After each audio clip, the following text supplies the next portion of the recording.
Hello everyone, my name is Monit and in today's session we will solve physics high level paper 2 from question number 7 to question number 10. In my previous video I have solved from question number 1 to question number 6, which include for both SL and HL. This video is only for the HL student because we are discussing from question number 7 to question number 10 for the October-November 2020. Okay, please go through all the instructions. If you have not watched my previous video, you can find the link in the description. Now the question number 7. A vertical solid cylinder of uniform cross-sectional area floats in water. The cylinder is partially submerged. You can see this is the water surface, this is the submerged part. So when the floats at rest, this is at rest, a mark is aligned with the water surface. The cylinder is pushed vertically downward so that the mark is at a distance x below the water surface. At t time equals to 0, the cylinder is released. The resultant vertical force on the cylinder is related to its displacement as shown. The negative sign shows that it is acting in the upward direction and it is proportional to the x, where rho is the density, a is the area of cross section, g is the gravitational acceleration. Outline why the cylinder performs SHM when released. We can say here, as F is equals to ma, m and m is a constant, so a is proportional to minus of x, which shows that acceleration is proportional to the displacement, and that too in the negative direction. The direction of acceleration and displacement are both opposite, and that suits the condition for the SHM. So this is why it performs SHM. This is of 1 mark. The mass of the cylinder is 118 kg and the cross sectional area is 2.29 into 10 raised to power minus 1 meter square. The density of water is given to us. We have to show that the angular frequency, that is the omega of the oscillation of the cylinder, is about 4.4 radian per second. So we know that here what will be the forces here, that will be m omega square x, that is the ma, where a is minus omega square in the SHM. So we have just used these equation. So x and x gets cancelled, minus and minus gets cancelled, so omega is under root of or square root of rho a g upon m. Just putting up the values and converting into 3 significant figure, you will get 4.43 radian per second. Okay. Now the C part. The cylinder was initially pushed down at a distance x is given to us. Determine the maximum kinetic energy of the cylinder. So always remember, student, that the maximum kinetic energy is at the equilibrium position, rest position, or mean position, whatever you say. And we know the expression for kinetic energy using your booklet is this. So this is the expression. So kinetic energy is half m, we know, omega we have calculated, x naught is the amount of displacement you have done from the rest position, which is in the question 0.25, and we have taken it from the mean position. So x is equals to 0 because at this the maximum kinetic energy is there. So by putting up the values into 3 significant figure, we get 71.4 joule. 1 mark for the equation used and 1 mark for the answer. Draw on the axis the graph to show the kinetic energy of the cylinder varies with the time during one period of the oscillation. So at t equals to 0, it is being displaced from the extreme position. So at the extreme position, the kinetic energy will be 0. Here it will come to the water surface level, so it will have a maximum kinetic energy, and so on. So it will go like in one complete oscillation. This is coming towards the rest position, going to the another extreme, then coming back to the rest position, going to the another extreme. So that is one revolution. So we will get such type of graph for the kinetic energy for one oscillation. Question number 8. The diagram shows the electric field lines of a positively charged conducting sphere of radius r and charge q. The points A and B are located on the same field line. Explain why the electric potential decreases as we go from A to B. So we know that V is equals to KQ by R, and as the R increases when we are going from A to B, the V will decrease. So V is positive at Q is also positive. We know that Q is positive, so potential difference is positive here. And here, so VA is greater than VB because RA is less than RB. So the electric potential decreases from A to B. Okay. Draw on the axis the variation of electric potential V with the distance r from the center of the sphere. So we know that for the potential difference inside the sphere, this is showing inside the sphere. So inside the sphere, V will remain constant and E will be 0. E is the electric field will be 0, but the electric potential will be remain constant, that will be KQ by R. And for the sphere, inside the sphere, the electric field will be 0. So we have to draw with the potential difference. So up to R, it will remain constant, and then it will hyperbolic decreases with respect to distance. So 1 mark for the constant and 1 mark for the decreasing of the value of electric potential. Okay. Now the C part, a proton is placed at point A and released from rest. The magnitude of the work done by the electric field in moving from A to B is given to us is this. The point A is at a distance of this, and the center of this from the center of this sphere. Okay, it is given from the center. Now point B is at a distance of from the center of the sphere. Calculate the electric potential difference. So we know that work done is equals to charge times potential difference. So potential difference will be work done, which is already given, upon charge of a proton, which is 1.6. So this is the amount of potential difference as we are moving from A to B using the formula W equals to QV. Now we have to determine the charge of the sphere. So we know that potential difference is equals to VA minus VB, and V is equals to KQ by R. So KQ we have taken common, 1 upon RA minus 1 upon RB. The distance from the center of the sphere for RA and RB are given. So K is 1 upon 4 pi epsilon naught. Epsilon naught value is given in the booklet. You can use this value. Potential difference we have already calculated. 4 pi is constant, epsilon naught is this. Q we have to find out, RA and RB are given in the question. Just putting up the values and calculating, you will get Q is equals to 1.2 into 10 raised to power minus 8 coulomb. That is the answer. Okay. Now the D part, the concept of potential is also used in the context of gravitational field. Suggest why the scientists developed a common terminology that is related to your theory of knowledge or the nature of science, you can say. It is to study and compare between different types of field using the same concept, so that we can compare the different types of field like gravitational field, electric field, magnetic field, and so on. So that is the reason why we are using the concept of potential for the describing the different types of field. Okay. Now the question number 9. The diagram shows an AC current generator with a rectangular coil at a constant frequency in a uniform magnetic field. Explain by reference to the Faraday's laws of induction how an EMF is induced.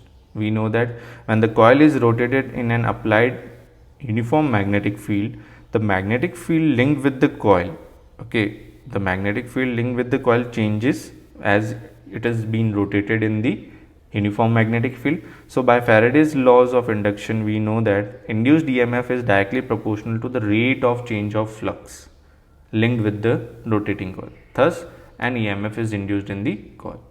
So you have to give your answer with reference to the Faraday's law. So one point, that coil rotates in uniform magnetic field, the magnetic flux linked with the coil changes. This is 1 mark. Now referencing Faraday's law says induced EMF is directly proportional to rate of change of flux in link, as with the rotating link it is changing, thus an EMF is induced, that is of 1 mark. So it is of 3 marks you will get for this answer. The graph shows the generator output voltage varies with time. This is a good question. You can see how the voltage, output voltage we are getting with respect to time. Now electric electrical power produced by the generator is delivered to consumers some distance away. The average power output of the generator is this. Calculate the RMS value of the generator output current. So we know that Vrms is peak voltage upon root 2. So peak voltage here you can see is 25 kilovolt. So upon root 2 we will get Vrms. These are the value equation given in your booklet. And P average is Vrms times IRMS. Vrms we have calculated, IRMS we have to calculate, and P average is given in the question. By using this we will get the answer 48 ampere. Okay, or you can use this formula also. Using the peak voltage and peak current you will get I naught. P average we know, half I naught we have to calculate, V naught we can directly use this value. So by using this also you can calculate the value of I naught. Okay, it's up to you. Okay, now the second part, the voltage output from the generator is stepped up before transmission to the consumer, because we have to step up in order to minimize the losses. So estimate the factor by which the voltage has to be stepped up in order to reduce power loss in the transmission line by a factor of this.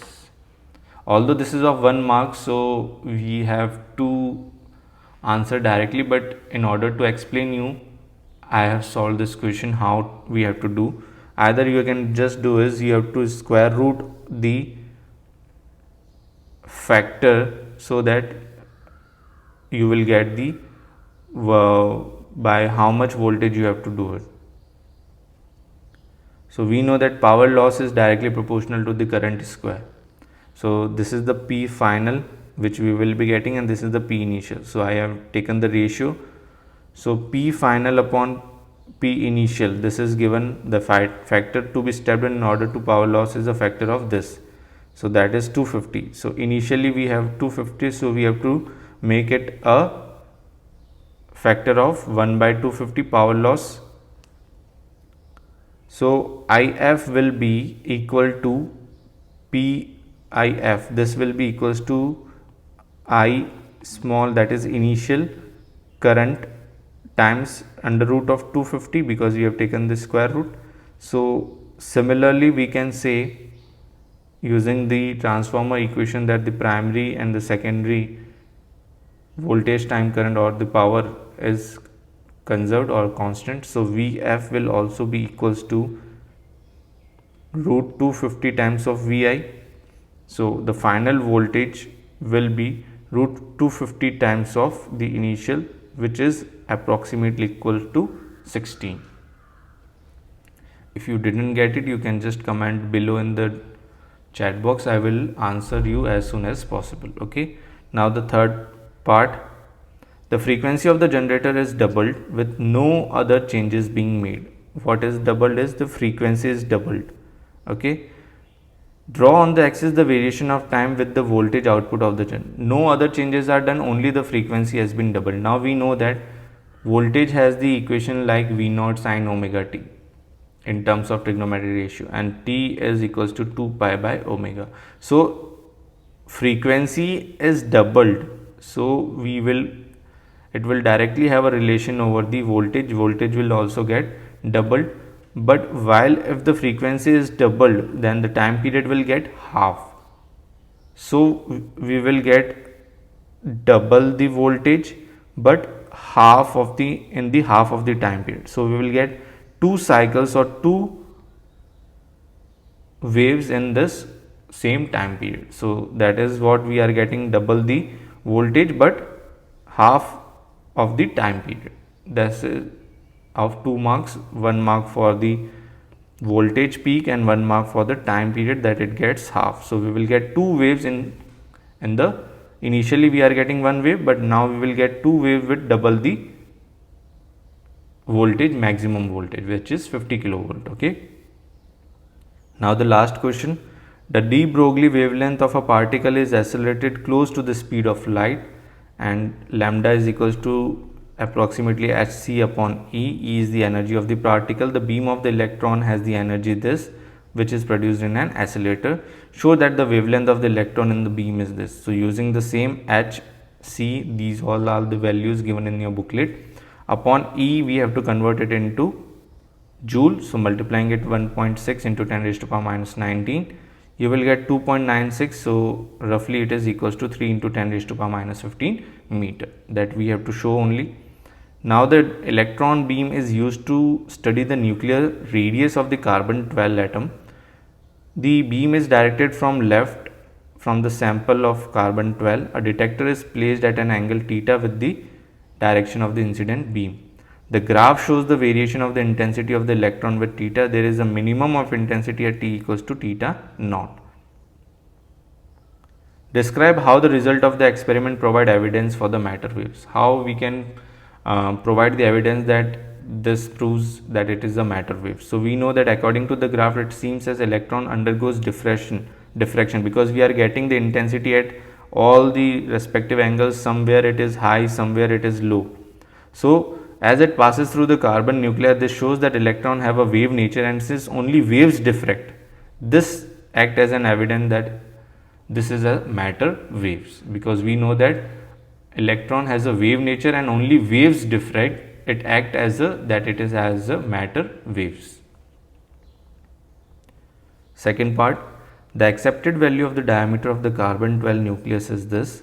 Estimate the angle theta naught at which the minimum of the intensity is formed. So this can be used, this equation is given to you in the booklet. So sine theta is equals to lambda by b.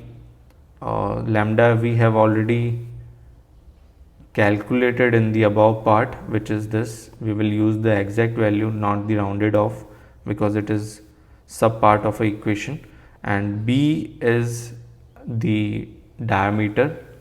So using this, theta naught comes out to be 36.81, which is approximately equals to 37 degree. Okay. Outline why electrons with energy of approximately 10 raised to power 7 electron volt would be unstable for the investigation of the nuclei, because we know that lambda is inversely proportional to 1 upon E, that is the energy. So for 10 raised to power 7 electron volt, which is 10 times smaller than before, what is the energy given in the question? You can see here, this is 10 raised to power 8, and if we have the energy 10 raised to power 7, which is 10 times smaller than before, so lambda would be 10 times larger because it is inversely proportional. So lambda will be too large for the diffraction. Diffraction will only happen when the lambda is in the order of the diameter of the diffraction grating. So if we are having much more larger lambda, then it will be very difficult for the diffraction to occur. So it will be unsuitable for the investigation of the nuclear radii. C part, experiment with many nuclei suggests that the radius of nuclei is proportional to the A raised to power 1 by 3, where A is the number of nucleons in the nucleus. We have to show that the density of the remains approximately same. We know that the density remains the same, but we have to prove, just to show we have to do this. Density is mass upon volume. Mass is, for the nucleus, mass is nothing but the number of the nuclei. Volume, it is in the form of sphere, so using 4 by 3 pi r cube. R is the radius. Radius has the relation with the nucleon number, which is r naught a raised to power 1 by 3 given in the booklet. Using this, putting up the values, this is cube and this 1 by 3 gets cancelled, so we get 4 by 3 pi r naught cube a and a gets cancelled, so we get density equals to 1 upon 4 by 3 pi r naught cube. R naught is the radius, which is 1.2 into 10 raised to power minus 15 meter, which is constant. Pi is constant, 4 by 3 is constant. So overall we are getting the density of any nucleus is constant. It does not depend upon the type of atom or the element we are considering. Okay, so this we have to prove. 1 mark for this equation, 1 mark for the value substitution and showing it is a constant. So I hope you have gone through all the answers. Any doubt if you are having, you can comment below. These are my online classes highlights. If you want one-to-one session with me for the complete syllabus, these are the classes highlights. You will get the PDF notes as I am writing here. Whatever we are discussing in the session, you will get the PDF as soon as the class gets over. fully curriculum covered. You will get the comprehensive study material, one-to-one support, and while my online sessions you will learn with various simulation and add tools. If you want more details, you can contact me on my WhatsApp number. Book your seat now. These are the courses offered. Okay, thank you.